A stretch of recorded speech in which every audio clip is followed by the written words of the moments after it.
أعوذ بالله من الشيطان الرجيم. بسم الله الرحمن الرحيم. إذا وقعت الواقية ليس لوقعتها كاذبة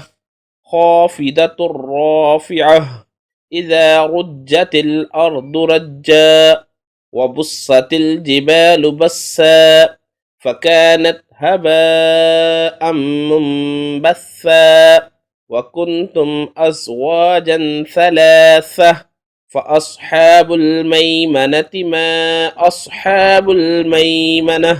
وأصحاب المشأمة ما أصحاب المشأمة والسابقون السابقون أولئك المقربون في جنات النعيم ثلة من الأولين وقليل من الآخرين على سرر موضونة متكئين عليها متقابلين يطوف عليهم بلدان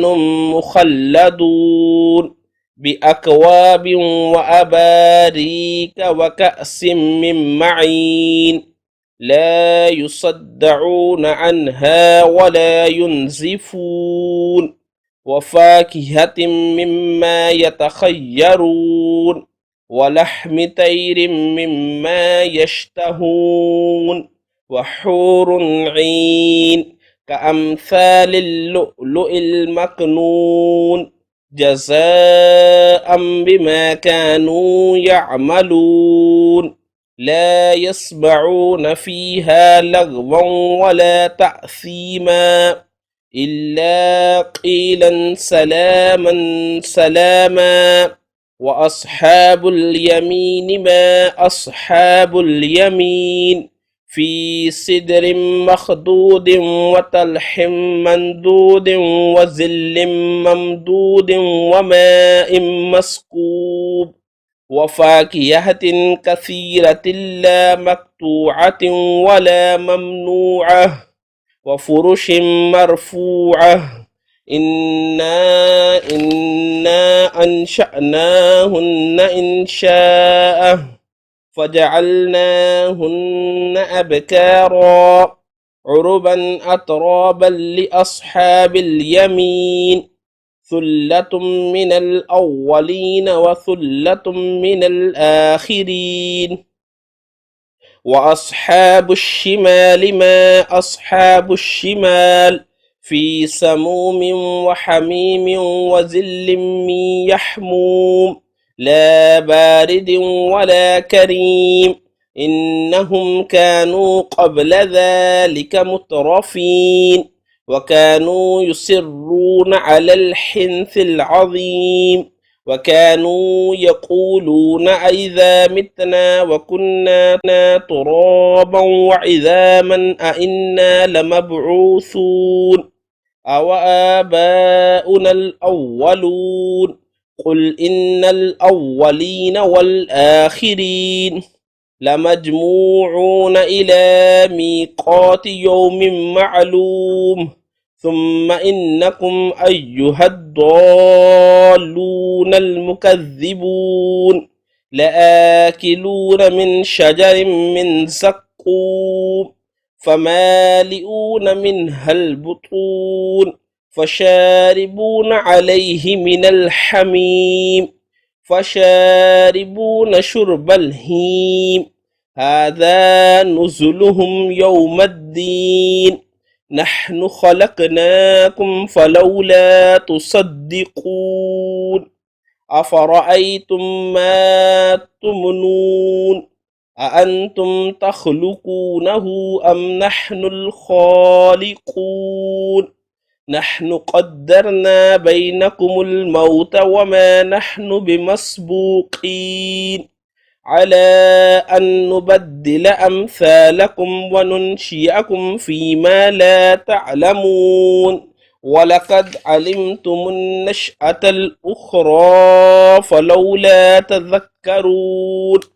أفرأيتم ما تحرثون أأنتم تزرعونه أم نحن الزارعون لو نشاء لجعلناه حطاما فظلتم تفكهون إنا لمغرمون بل نحن محرومون أفرأيتم الماء الذي تشربون أأنتم أنزلتموه من المزن أم نحن المنزلون لو نشاء جعلناه أجاجا فلولا تشكرون أفرأيتم النار التي تورون أأنتم أنشأتم شجرتها أم نحن المنشئون نحن جعلناها تذكرة ومتاعا للمقوين فسبح باسم ربك العظيم فلا أقسم بمواقع النجوم وإنه لقسم لو تعلمون عظيم إنه لقرآن كريم في كتاب مكنون لا يمسه إلا المطهرون تنزيل من رب العالمين أفبهذا الحديث أنتم مدهنون وتجعلون رزقكم أنكم تكذبون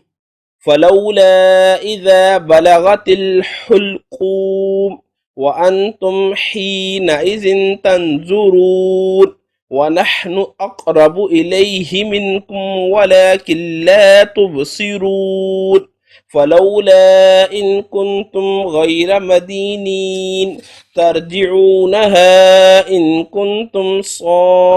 صادقين فأما إن كان من المقربين فروح وريحان وجنة نعيم وأما إن كان من أصحاب اليمين فسلام لك من أصحاب اليمين وأما إن كان من المكذبين الضالين فنزل من حميم وتسلية جحيم إن هذا لهو حق اليقين فسبح باسم ربك العظيم.